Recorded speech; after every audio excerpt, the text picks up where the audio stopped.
Mango హోలీగా ఎలా చేయాలో చూపించబోతున్నాండి. చాలా బాగుంటుంది. తప్పకుండా మీరు కూడా ఒకసారి ట్రై చేసి చూడండి. ఇప్పుడు ఒక బౌల్ తీసుకొని ఒక హాఫ్ కప్పు చిరోటి రవ్వ అయితే వేస్తున్నానండి. ఇప్పుడు చిటికెడంత ఉప్పు, చిటికెడంత పసుపు కూడా వేసుకొని దాంట్లో కొద్దిగా వాటర్ వేసుకొని కలుపుకోవాలండి. తర్వాత ఒక కప్పు మైదా అనేది యాడ్ చేసుకున్న తర్వాత అది కూడా కొంచెం గట్టిగా కాకుండా కొంచెం సాఫ్ట్గా ఒక 2 టేబుల్ స్పూన్ల ఆయిల్ వేసుకొని సాఫ్ట్గా ఇలా కలుపుకోవాలండి. కలుపుకున్న దానిని ఒక కవర్తో కవర్ చేసేసి ఒక హాఫ్ అన్ అవర్ వదిలేసేయాలండి. పిండి కొంచెం ఎక్కువగా బాగా నానితే ఓలిగలు కూడా చాలా బాగా మెత్తగా సాఫ్ట్గా వస్తాయండి. ఇప్పుడైతే పండిన మ్యాంగోస్ని ఇలా కట్ చేస్తున్నానండి. ఇవి చాలా మాగిపోయాయి, అందుకోసమని కొంచెం నిదానంగా కట్ చేస్తున్నాను. చాలా బాగున్నాయండి, స్వీట్ కూడా చాలా బాగున్నాయి. ఇలా అన్నీ కట్ చేసుకున్న తర్వాత మిక్సీ అయితే పట్టుకోవాలండి.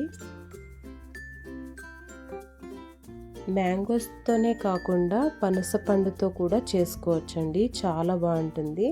పనసకాయలను కూడా కొంచెం బాగా పండిండేవైతే చాలా బాగుంటుంది. ఇలా మిక్సీ అయితే పట్టుకోవాలి. తర్వాత స్టవ్ వెలిగించుకొని ఒక ప్యాన్ పెట్టుకొని దాంట్లో 2 టేబుల్ స్పూన్ గీ వేసుకొని ఒక హాఫ్ బౌల్ అంతా చిరోటి రవ్వను కూడా వేసుకొని నెయ్యిలో వేయించుకోవాలండి. వేయించుకున్న తర్వాత ఒక కప్ అంతా ఎండు కొబ్బరి కూడా వేసుకొని అది కూడా కొద్దిగా వేయించుకోవాలి. తర్వాత మ్యాంగో ఉంటుంది కదండి, మిక్సీ పట్టుకోండేది, అది వేసుకున్న తర్వాత బెల్లాన్ని కూడా వేసుకోవాలండి. స్వీట్ తగ్గట్టు బెల్లం కూడా వేసుకొని అంతా ఒకసారి ఇలా మిక్స్ చేసుకోవాలి.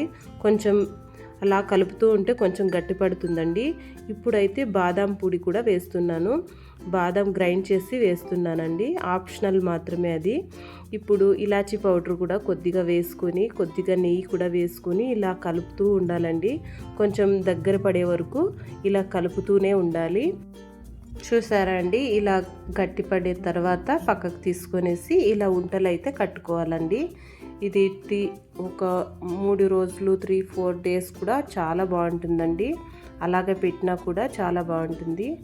ఇలా ఇప్పుడైతే మైదా పిండిని ఇలా సాఫ్ట్గా ఉంటుంది చూడండి, ఇలా అవుతుంది.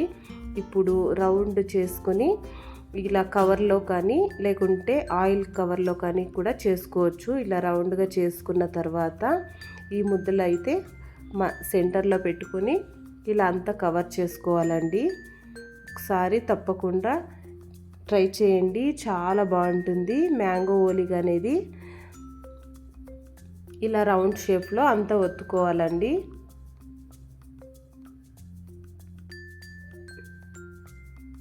ఇలా ఒత్తుకున్న దానిని ఇప్పుడు స్టవ్ వెలిగించుకొని పెనం మీద వేసుకోవాలండి.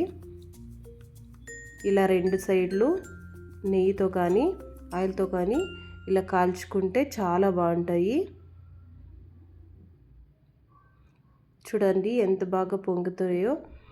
ఈ వీడియో మీకు నచ్చినట్లయితే ప్లీజ్ లైక్ చేయండి, సబ్స్క్రైబ్ చేయండి. Thank you for watching.